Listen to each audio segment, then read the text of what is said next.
Salut tout le monde, très urgent. Mes frères et sœurs, l'heure est très grave. Depuis Anéfis,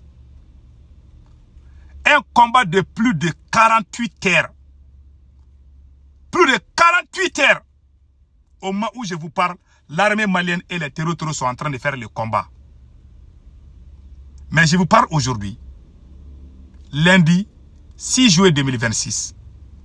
Voici les réalités cachées concernant ce qui se passe à Anéfis. 1. L'armée malienne est à Anéfis, mais elle est bunkérisée.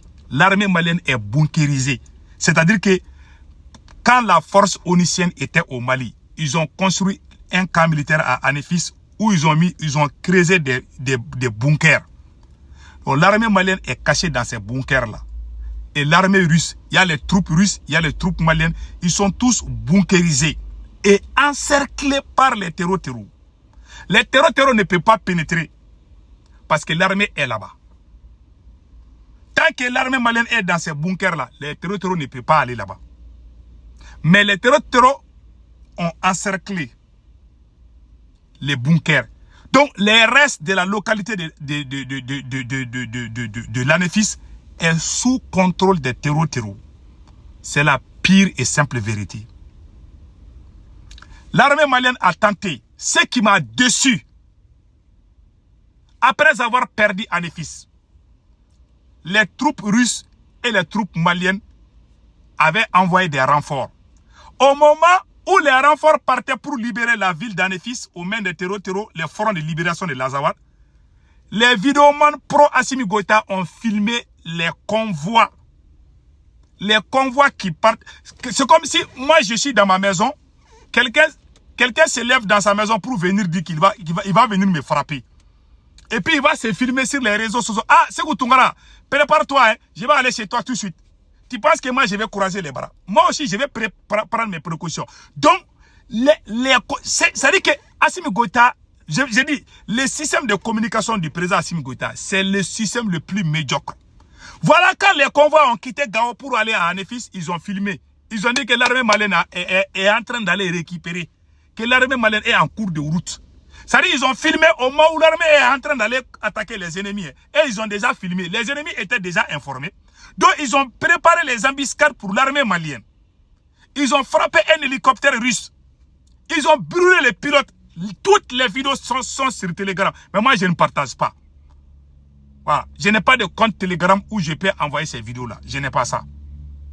Donc, moi, je ne partage pas. Mais beaucoup de gens savent de quoi je parle. Si vous partez sur les pages des terroristes, vous allez voir. Ils ont tendu l'embuscade 2 fois à l'armée malienne. Les images, vraiment, ne sont pas jolies à voir. Pourquoi c'est là? Pourquoi ils ont mis l'embuscade? Parce que quand les convois s'élevaient pour aller contre les ennemis. Et même, ils ont déjà filmé ça. Qui sont en cours de route. Vous avez vu ça dans quel pays? Toi, tu vas aller attaquer quelqu'un, tu te filmes, tu dis que je suis en cours de route. Lui, il va se cacher et puis il va te mettre en embuscade. Voilà ce qui s'est passé. Ceux qui se disent qu'ils sont patriotes, là, c'est eux qui ont fait ce travail. Et puis, on va applaudir là. Je vous jure, tant qu'Assimi Goïta est à la tête de ces pays-là, rien ne va marcher. Je jure Allah. Donc, troisièmement, les terroristes ont déjà encerclé. Les combats sont intenses au moment où je vous parle. C'est-à-dire que les renforts, plus de 300 véhicules des renforts des terroristes ont quitté, je ne sais pas où, pour venir à Anéfis. Donc, les soldats maliens et les soldats russes sont cachés dans les bunkers et encerclés par les terroristes, les fronts de libération de l'Azawad. Ils sont encerclés. L'armée malienne voulait forcer avec les forces russes. Ils ont fait des frappes. Ils sont allés, ils ont tenté. Ils n'ont pas pu, ça n'a pas marché. Tout ce que les vidéomans vont vous dire là, tout est faux. Quand on a perdu Kidal, ils ont fait plusieurs jours, ils disent que Kidal est sous contrôle. Après, on a vu qu'on n'a plus Kidal. Ils ont dit qu'on va aller récupérer Kidal pendant la fête de Tabaski. On n'a pas récupéré Kidal. Ils sont là à mentir. Moi, je vous ai dit. Moi là, si j'échoue, je vais dire que j'ai échoué. Pourquoi? Mais on peut perdre un combat, mais on n'a pas perdu la guerre. C'est ce que l'autre l'a dit. Donc voilà les problèmes. Donc, Anefis, hier dimanche soir, là, ils ont tenté, mais ça n'a pas marché. Donc, les soldats maliens qui sont à Anefis n'ont pas de nourriture, ils sont dans les bunkers. S'il faut des jours sans recevoir les nourritures là, ou l'eau, ils vont sortir se rendre au terreau, ou bien ils vont mourir dans leur bunker là-bas. Et les ennemis savent cela, ont déjà encerclé.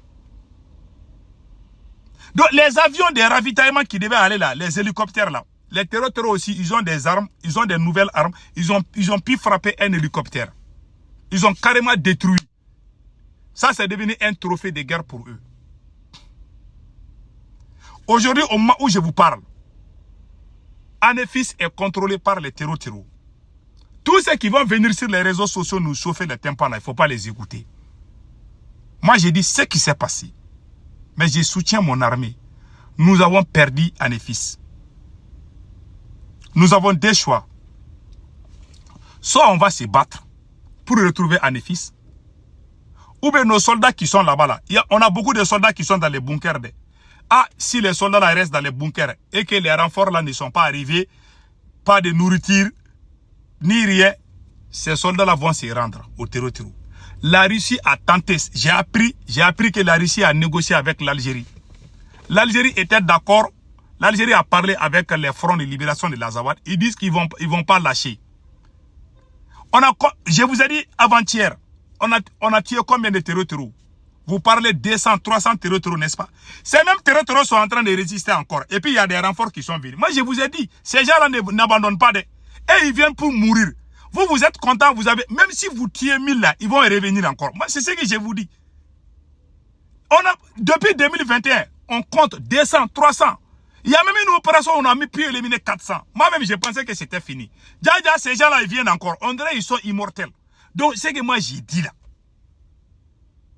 La plus grosse faute qu'Assimi Goïta a commise était de créer la division. Ces terreaux qui ont pris les armes contre nous là, ce n'est pas un seul groupe terreau. C'est même, il y a différents groupes terreau. Entre eux-mêmes là, ils ont pris les armes contre eux, entre eux-mêmes, ils se sont cassés la gueule. Où il y a eu des morts. Mais ils ont réfléchi. Ils se sont réconciliés, ils se sont pardonnés parce qu'ils savent que s'ils partent à rang dispersé, ils ne peuvent pas vaincre le Mali. Donc, c'est là même qui ont pris les armes pour se casser la gueule là. Ils se sont pardonnés. Ils se sont donné la main. Et voilà, aujourd'hui, ils ont la force. Ils peuvent mêler des attaques sur tous les fronts parce qu'ils sont unis. Moi, j'ai dit, il y a 3 ou 4 jours, j'ai dit à Assimi Goïta, si tu veux gagner cette guerre, les gens que tu as injustement emprisonnés, il faut les libérer. Il faut te réconcilier avec ton peuple. L'arrogance. Le premier ennemi de l'homme, c'est son arrogance. Son orgueil. Parce qu'il y a des choses là, il y a des défauts. Quand un homme a ça là, hein? Quand un homme a défaut, quand quelqu'un est bête et puis méchant là, il est bête, il est méchant. Quand il voit ça sur un homme là, ne te fatigue pas. Hein? C'est lui-même qui est son propre ennemi. Parce que quand on est bête, on est méchant là, on continue à être méchant. On pense que c'est ça même notre force. Alors qu'on est en train de... C'est-à-dire que c'est comme si quelqu'un prend le couteau et est en train de déchirer son propre ventre. C'est ce qu'Assimi Goïta est en train de faire. Malgré mon désaccord, malgré mes désaccords avec Assimi Goïta, je lui donne des solutions. Wallahi, j'ai dit à Assimi Goïta, les gens que tu as emprisonnés là, Dieu ne va jamais te rendre heureux dans ton pouvoir. Avant que ce combat-là ne commence, j'ai dit à Assimi Goïta, il n'a pas écouté. J'ai dit, les terreaux là se préparent, l'armée malienne se prépare. Dans peu de temps, il y aura combat. Moi, j'ai dit ça 2 jours après les attaques ont commencé. Vous pouvez aller regarder mes anciennes vidéos. J'ai dit que pour que tu gagnes, même moi, si je dois prendre un, si je dois faire un concours ou bien aller faire un projet là, je demande pardon à tous les gens avec qui j'ai fait. Mais en Afrique, on fait ça, non? Quand on veut aller en aventure, on veut aller en France, aux États-Unis, on a eu les visas, on demande pardon à toute la famille. On essaie de se réconcilier avec tout le monde. C'est-à-dire que ces doigts-là, ces bénédictions-là, c'est ça ta force. Mais c'est l'idiot qui est à la tête du Mali là. S'il avait fait ça, le Mali allait gagner. Mais tant qu'Assimi Goïta continue à faire pleurer les innocents, les gens qui l'ont aidé hier, il est en train de les pleurer aujourd'hui là. Il va jamais, il va souffrir jusqu'au jour où on va les chasser. Moi, j'ai vu des militaires maliens forcés à insulter la maman du président Assimi Goïta. Je vous jure que j'ai pleuré. On force, les militaires qui sont arrêtés par les terroristes là, les terroristes sont en train de les pousser à insulter la maman du président. Depuis que je suis né, je n'ai jamais vu ça. Il est le président le plus nul dans l'histoire du Mali, le plus bête que le Mali n'a jamais eu. Voilà. Il est venu au pouvoir, il a tout gâté. Il a créé la haine. Voilà les résultats. En tout cas, si on ne fait pas, on a des choix. Soit on va se battre pour libérer nos militaires qui sont à Anefis, soit on va croiser les bras, les terroristes vont les prendre comme prisonniers. Ah, ça sera gros poisson aussi. Prions que les choses marchent. Mon soutien à mon armée. Que Dieu bénisse l'armée malienne.